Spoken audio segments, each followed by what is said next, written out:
မဖြစ်ဘူးဆိုတာမရှိမောင်ရဲသွေးရဲ့ဖခင်ဦးထွန်းသွေးဟာသူငယ်ရွယ်ဘဝတုန်းကသူတို့မြို့နယ်ရဲ့ရေကူးချန်ပီယံ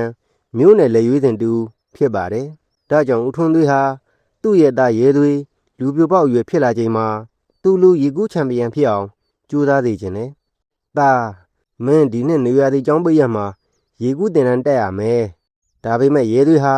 ရေကိုအင်မတန်ကြောက်သူမှုရေကူးတင်တန်းမတက်လို့ကြောင်းအကြောက်ကံညင်းတော့တယ်အာဖေဖေယာသားရေမကူးချင်ပါဘူး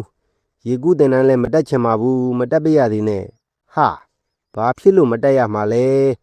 ယောက်ျားဆိုတာအတက်ပညာဆုံးတက်ရတယ်ကွာမင်းအခုစပိန်ဆိုင်ကယ်ကိုကောင်းကောင်းစီးရနေပြီအသက်18နှစ်ပြည့်ရင်မင်းကိုကောင်းမောင်းတင်ပေးရအောင်မယ်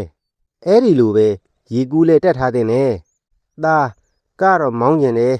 ရေမကူးချင်ဘူးရေကိုကြောက်လို့ဘယ်ရေကူးတင်တန်းမှမတက်ချင်ဘူးဟာငါလိုရေကူးချန်ပီယံဖြစ်ခဲ့သူတယောက်ရဲ့သားကရေကြောက်ရတယ်လို့လူကြားလို့တောင်မကောင်းဘူးနေပါဦးမင်းကဘာဖြစ်လို့ရေကြောက်ရတာလဲအဲ့ဒါတော့မသိဘူးသားငယ်ငယ်ကလေးကရေကိုကြောက်ခဲ့တာဘာဖြစ်လို့လဲတော့မသိဘူးဦးထွန်းသွေးဟာတော်တော်စဉ်းစားရကြက်သွားတယ်ငါရဲ့သားဟာဘာဖြစ်လို့ရေကိုကြောက်ရပါလဲဦးထွန်းသွေးဟာ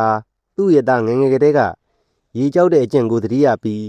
ဘာဖြစ်လို့ရေကြောက်ရသလဲဆိုတာကိုတေးသေးချာချာပြန်စဉ်းစားတဲ့အပြင်ဘာကြောက်မှလဲဇနီးဖြစ်သူဒေါ်ငိမ့်မီကိုပါမေ့ကြည့်တယ်ငင်းရီကိုတို့ရဲ့သားဟာရေကိုဘာဖြစ်လို့ဒီလောက်တောင်ကြောက်နေရသလဲ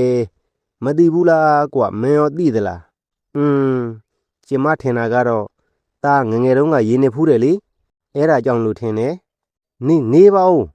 သားဘယ်တုန်းကရေနေတာလဲကိုလည်းမသိရပါလားဖြစ်ခဲ့တာကတော့ဒီလိုအကိုရဲ့မောင်ရဲသွေးလေး2နှစ်3နှစ်သားအရွယ်လောက်ကဖြစ်ပါတယ်အဲ့ဒီတုန်းကဦးထွန်းသွေးဟာကုန်းတဲ့တူပြီးပြီးအလုပ်ကိစ္စနဲ့ရက်တော်ကြောင်ခရီးထွက်နေတဲ့အချိန်ပေါ့ဒေါ်ငိမ့်မီမိဖို့ကန်းထဲမှာဟင်းချက်နေတော့ရေချိုးကန်းထဲမှာအိမ်ပေါ်မှာလေးဝါနုကမောင်ရဲသွေးလေးကိုရေချိုးပေးနေတယ်အိမ်ပေါ်မှာလေးဝါနုကမောင်ရဲသွေးလေးကိုရေချိုးသလားတဲ့ထည့်ပြီးရေကိုဖွင့်လိုက်ပါတယ်ရေထဲတုံးမှာပဲဝါနုဟာကလေးကိုရေနဲ့ပတ်ကစားပြီးအေးသွားပြီလားကလေးကလည်းရေဆော့ရလို့သဘောကျနေတာပေါ့အဲ့ဒီနောက်ကလေးကိုစက်ပြတိုက်ပေးနေတော့မှာပဲကလင်းကလင်းကလင်းကလင်းကလင်းကလင်းဟဲ့ဝါနုရေဒီမှာမမဟင်းဦးစီးတက်နေလို့အိမ်ရှိသွားကြည့်စမ်းဘယ်ကဧည့်သည်လဲမသိဘူးဟုတ်ကဲ့ဝါနုလဲမိဖို့ကန်းနဲ့ကတ်နေတဲ့ရေချိုးကန်းထဲကနေပြေးထွက်ပြီးအိမ်ရှိခန်းစီထွက်ကြည့်ရတယ်တူမရေဦးတို့ကရက်ွက်လူကြီးတွေနဲ့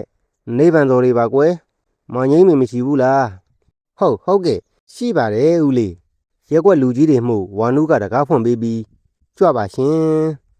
ဧကန်းနဲ့ခေါ်ရပါတယ်ဦးလေးတို့ထိုင်ကြပါအောင်နော်မမကိုသွားခေါ်လိုက်ပါမယ်အေးရက်ွက်ဘုံကထိန်တို့အလူလာခံတာလို့ပြောလိုက်ရက်ွက်လူကြီးဦးကျိုးစီလာတယ်လို့ပြောလိုက်ကွဟုတ်ကဲ့ဦးလေးမမရေရက်ွက်လူကြီးဦးကျိုးစီတို့တဲ့ရက်ွက်ဘုံကထိန်အတွက်အလူခံလာခဲ့တာတဲ့အေးမမတို့အိတ်ခမ်းထဲကမှန်တင်ကုန်းပေါ်မှာပိုက်ဆံအိတ်ရှိတယ်အဲ့ဒီအထက်ကငွေ2000ယူပြီးလှူလိုက်ပါဝါနုရဲ့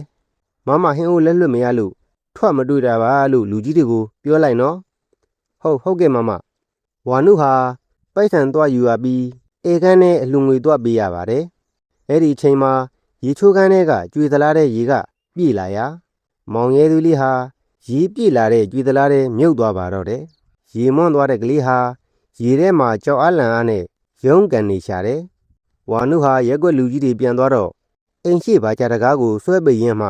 ရေချိုးကန်းထဲမှာရေဖွင့်ထားခဲ့တာကိုသတိရသွားတော့တယ်ဟဲ့တော့ငါရေဖွင့်ထားခဲ့တယ်ဖေယဒုက္ခတော့ဖြစ်ပြီးထင်ပါရဲ့ဝါနုရေချိုးကန်းနဲ့ပြေးဝင်ခဲ့တော့ရေမွန်းနေတဲ့ကလေးဟာကြောက်အားလန့်အားရုန်းကန်ရင်းသတိလစ်သွားတော့တယ်ဦးဖေယကြီးဒုက္ခပါပဲဝါနုကလေးကိုကမန်းကရန်းဆယ်ယူလိုက်တဲ့အခါမှာကလေးဟာသတိလစ်ပြီးတကူလုံးပြာနှမ်းနေပါပြီမမကြီးလှုပ်ပါဦး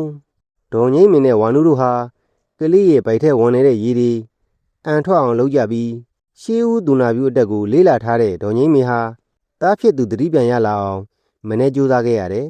မောင်ရဲသွေးလေးဟာအသက်မတည်ခဲ့ပေမဲ့အဲ့ဒီချိန်ကစပြီးသူ့ကိုကြွေသလားတဲ့ထည့်ရေချိုးလို့မရတော့ပါဘူးအဲ့ဒီအချိန်ကစပြီး ကလေးဟာရေကိုတိတ်ကြောက်သွားခဲ့တာပါအကိုတားဖြစ်သူရဲ့ငယ်စဉ်ကအဖြစ်အပျက်ကိုသိရမှရဲသွေးဘာကြောင့်ရေကြောက်တယ်ဆိုတာကိုဦးထွန်းသွေးသဘောပေါက်သွားတော့တယ်။အော်ဒါကြောင့်ကိုအဲ့ဒီတုန်းကအကိုသိရင်စူမဆိုးလို့ငိမ့်မပြောပြခဲ့တာပါ။ဘာပဲဖြစ်ဖြစ်ဦးထွန်းသွေးဟာတားဖြစ်သူကိုရေကူးတင်စေခြင်းတလို့သူလူရေကူးချန်ပီယံလည်းဖြစ်စေခြင်းတဲ့အတွက်ရေကူးကန်ကိုတော့လိုက်ခဲ့ဖို့ရဲသွေးကိုခေါ်လေတယ်။ဒါရေမကူးချင်ရင်နေဖေဖေရေကူးတာတော့လိုက်ကြည့်ကွာဒီလိုနဲ့ရဲသွေးဟာဖခင်နဲ့အတူရေကူးကန်စီလိုက်သွားရတယ်။ရေကူးကန်ရောက်တော့သူနဲ့ရွယ်သူလူငယ်လေးတွေရေကျွမ်းကျင်ကျင်ကူးနေရတွေ့ရတော့ရဲသွေးအားကြစိတ်ဖြစ်ပေါ်မိတယ်။သူတို့ရေကိုမကြောက်ကြဘူးနော်။သားကတော့ရေကိုသိကြောက်တာပဲ။ဘာဖြစ်လို့လဲမသိဘူး။သားလူမှန်းသိတဲ့စအသက်2နှစ်ကျော်3နှစ်လောက်တုန်းကရေချိုးရင်းရေမွန်းခဲ့လို့သားရဲ့မသိသိထဲမှာရေကိုအလိုလိုကြောက်နေတာကွ။ရဲသွေးငယ်ငယ်ကရေချိုးရင်းရေမွန်းခဲ့ဘူးတဲ့အကြောင်းဖခင်ဖြစ်သူကတည်တည်ချာချာပြောပြရာအဲ့ဒီလိုဖြစ်ခဲ့လို့ကွဘာကြောင့်မှမသိပဲကြောက်နေရတဲ့အရာကိုဘာကြောင့်ကြောက်ရတယ်ဆိုတာသိသွားရရင်စိတ်ဓာတ်ဗေဒသဘောအရကြောက်စိတ်ပြေသွားတတ်ပါတယ်ရဲသွေးဟာလည်းသူဘာကြောင့်ရေကိုအလိုလိုကြောက်နေရတယ်လဲဆိုတာကိုသိသွားတော့ခါတိုင်းလောက်ရေကိုမကြောက်တော့ပါဘူးတနေ့မှဖခင်ကြီးမပါပဲရေကူးကန်ဘက်ရောက်သွားကရေကူးနေသူတို့ကိုငေးကြည့်နေတော့ကျောင်းမှာသူနဲ့စာပြိုင်ဘက်ဇော်ဇော်ကိုတွေ့လိုက်ရတယ်ဟာဒီကောင်ရေအတော်ကူးတတ်နေပါလားဇော်ဇော်ကလည်းသူ့ကိုတွေ့သွားတယ်ဟေးကောင်ရဲသွေးလာလီကွာရေကူးရအောင်ငါရေမကူးတတ်ဘူးကွာဟာဒီနေရာမှာတော့မင်းငါ့ကိုမရှင်နိုင်တော့ဘူးဘောဟုတ်လားတနာတယ်ကွာတနာတယ်ဟာကျောင်းမှာတွေ့တိုင်းလဲဇော်ဇော်ကသူ့ကိုရီနေတော့တယ်ယောက်ျားဖြစ်ပြီးရေမကူးတတ်တဲ့ကောင်အဲ့ဒီနေရာမှာတော့မင်းငါ့ကိုမရှင်နိုင်တော့ဘူးမဟုတ်လားတနာတယ်ကွာတနာတယ်ဟာဒီကောင်ငါ့ကိုစော်ကားလောင်ပြောင်တာများပြီကျောင်းမှာပြေးပြန်ရင်ဒီကောင်ငါ့ကိုရှုံးတယ်စာပြန်ရင်လည်းငါ့ကိုမနိုင်ဘူးရေကူးကြမှာငါကသူ့ကိုဘာဖြစ်လို့မရှင်နိုင်ရမှာလဲစိတ်ထဲမှာမခံကျင်လွန်းတဲ့အတွက်ဇော်ဇော်လောင်ပြောင်တာဖခင်ကြီးကိုပြောပြလိုက်တယ်အဲ့ဒီကောင်ကသားကိုအမြဲရိနေတဲ့ဖေဖေသူလောင်ပြောင်တာမခံကျင်ရင်သားကသူ့လိုပဲရေကူးတတ်အောင်ကြိုးစားလိုက်ပေါ့သားရေကူးလို့ဖြစ်ပါမလားဖေဖေဇွဲတက်တိအပြည့်နဲ့ကြိုးစားသူအတွက်မဖြစ်နိုင်မှုဆိုတာဘာမှမရှိဘူးကွာသူများဖြစ်နိုင်ရင်ကိုလည်းဖြစ်နိုင်ရမှာပေါ့ဟုတ်တယ်ဖေဖေဇော်ဇော်တောင်ဖြစ်နိုင်သေးတာသားကဘာဖြစ်လို့မဖြစ်နိုင်ရမှာလဲဒါပေါ့ကွာလူမှာဆန္ဒရှိဖို့ပဲလိုတယ်ဖြစ်ချင်တဲ့ဆန္ဒတကယ်ရှိပြီးအဲ့ဒီဆန္ဒအတိုင်းဖြစ်အောင်တကယ်ကြိုးစားရင်မဖြစ်နိုင်တဲ့အရာဘာမှမရှိဘူးသားရဲ့ဒါကြောင့်ကြိုးသားကဖျားဖြစ်နိုင်သည်လို့ဆိုးရိုးတကားရှိတာပေါ့သားမှတကယ်ဆန္ဒရှိရင်ဇော်ဇော်လူရေကူးနိုင်ုံနဲ့မကဘူးဖေဖေလူရေကူးချန်ပီယံဖြစ်နိုင်တယ်ကွဟုတ်ပြီဖေဖေသားရေကူးတင်တော့မယ်အေးဒါမှဖေဖေသားကွာဖေဖေကိုယ်တိုင်တင်ပေးမယ်ဘာမှမပူနဲ့ရေကိုလည်းကြောက်စရာမလိုဘူးကြောက်ရွံ့ခြင်းဟာလူတွေရဲ့အကြီးဆုံးရန်သူပဲကွဒီလိုနဲ့ရဲသွေးဟာရေကူးတင်တန်းလဲတက်တယ်လို့ဖခင်ကြီးကလည်းတူးချင်းတင်ကြပေးလေတယ်နောက်3-4လလောက်ကြာတဲ့အခါမှာတော့ဇော်ဇော်ကစိန်ခေါ်လာတယ်ဘယ်လိုလဲရဲသွေးမင်းအတော်ရေကူးတတ်နေပြီလားမင်းဘလောက်ကူးတဲ့ငါ့ကိုတော့မမီပါဘူးကွာမီလားမမီလားလာမဲ့ပြိုင်ပွဲကြတွေးကြမှာပေါ့ကွာဘာကွာမင်းကမျိုးနယ်ပြိုင်ပွဲတောင်ဝင်အောင်မယ်ဟုတ်လားဟာမင်းရေကူးတာနှေးပါသေးတယ်အဆင်မရှိဘူးတန်ရမှန်းသားမှာကွာမျိုးနယ်ပြိုင်ပွဲမဝင်ခင်ငါနဲ့ရင်ပြိုင်အောင်အလကားတော့မဟုတ်ဘူးလောင်းကြီးထပ်ပြီးပြိုင်မယ်ဘယ်နဲ့လဲငါအလောင်းစားဝါသနာမပါဘူးမျိုးနယ်ပြိုင်ပွဲကြတွေ့ကြတာပေါ့ကွာဟာ